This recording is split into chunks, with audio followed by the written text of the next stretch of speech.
Hi, Tony from SongWriters Chop Shop here, and in this video I'm going to show you how to rip off a song without ripping it off. If you want to improve your songwriting skills, stick around to the end of this video because I'll be showing you some ways you can use your favorite songs to come up with your own. And the best part is, if you do this right, you know your song will work before you even start writing it. This is a great way to practice your craft without having to wait for inspiration to strike. So let's get into it. The song I'm going to use in this example is Wonderwall by Oasis. I'm going to start by showing you the structural elements of the song. These are things that cannot be copyrighted and are present in every song in the world. Then I'll show you how to use these elements as a framework to hang your own original content on. I'll even show you some ways that you can find that original content. So let's start with an overview of the song. And remember, all this stuff is open to interpretation. So first, the theme is uncertainty, wanting a way out of a situation, hoping to be saved. Then the context, who, it's first person point of view. The I is singing to you. When, present tense, today. Where, the universal where. Then the plot. Verse 1, you're at a crossroads. Verse 2, you've lost the passion, but I love you. Pre-chorus,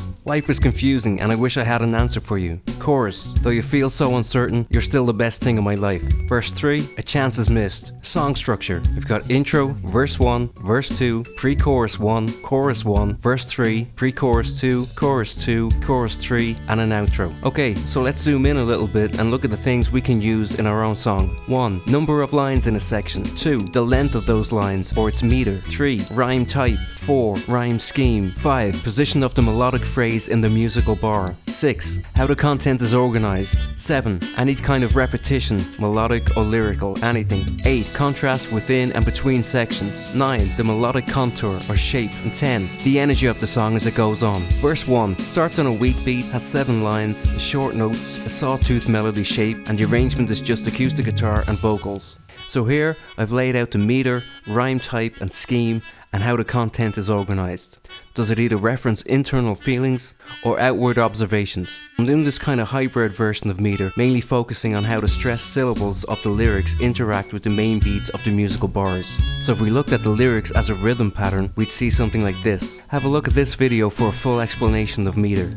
I'll also put a link in the description. The first verse is just one instrument and vocals. Each phrase is made up of 2 lyrical lines with mostly 8-note motifs, kind of bookmarked at the start and the end with longer quarter notes, and it's spread over 2 bars. This is repeated twice and then we've got some variation. Kind of standard 3-to-1 repetition pattern. I give a full explanation of that in this video here. I'll also link it in the description. The second melodic pattern in the verse mixes longer and shorter notes a bit more, and it has more of a descending shape. It starts on the downbeat and is spread over 2 bars ending just after the bar, with some variation in the meter and the rhyme scheme and the content organization giving a contrast. So there's a whole bunch of structural elements we can use as a template. Verse 2 follows these patterns again, but with the arrangement filling out. The backbeat or drums comes in on the word backbeat and we get a mellotron and a bass line coming in. So this lifts the energy of the song. Okay, let's move on to the pre-chorus. So the vocals on the pre-chorus start just before the upbeat. The arrangement gets busier, mostly with the drum groove, and fills out more with a plucking guitar. These 2 phrases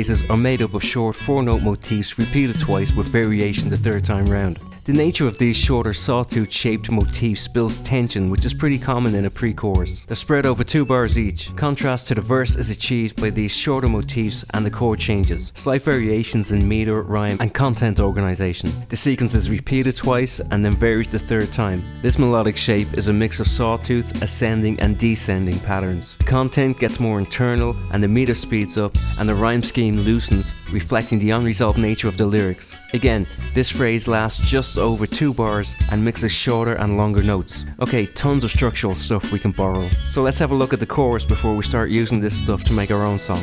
So in the chorus we're seeing shorter phrases but more long notes with a descending and an ascending melodic shape. It starts just before the beginning of the bar, has shorter line lengths, a more resolved rhyme scheme and a more internal lyrical content. It's songwriting 101. This is part of what makes this song so easy to remember. The arrangement doesn't change that much, we have a different chord progression and some instruments play higher notes. Okay, so this all just repeats, so there's no need to go over it line by line. The only thing we need to consider is that the arrangement fills out a bit more. Some backing vocals come in, adding energy to the song as it goes on. So there's all the info we need to make our own song with the same structure. And in this example, I'm going to change as little as possible and still come up with something that doesn't sound like Wonderwall.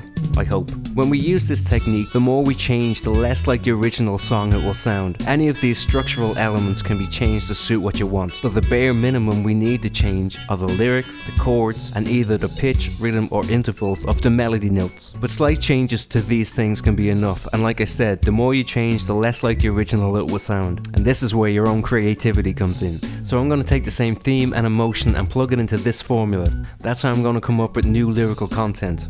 I go into it in this video if you want to take a look. But basically we have our first idea, wanting a way out of a situation. Our second idea, hoping to be saved. We have a theme of uncertainty, an emotion of disillusionment, and an attitude of it's hard. I'm also going to change the key of the song and the tempo, then change some of the chords, not all of them, and the pitch of the melody while keeping the same melodic rhythm. One other thing I'm going to change is the internal rhymes in the verse, as I think that's a dead giveaway that I'm ripping off Wonderwall. So here are the changes I've made.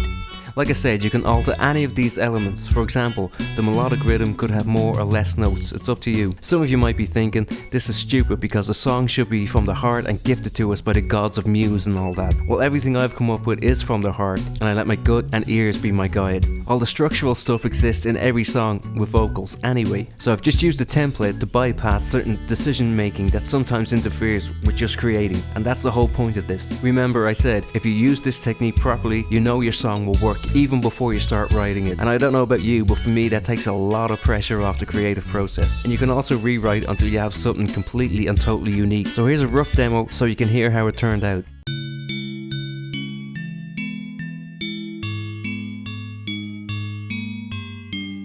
Rain falls, the beating of a clock, but nothing seems to make you tick. Some days the words won't rhyme and the melody don't fit. I'd wait right here till the world stops turning just to hear you say it's alright. Eyes wide in a world swinging blind, I see the ice in your veins.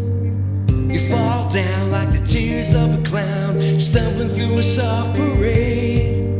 I'd wait right here till the sun stops shining just to see your smile one last time. Every wave breaks before it reaches the shore, and every sky aches before the cleansing storm.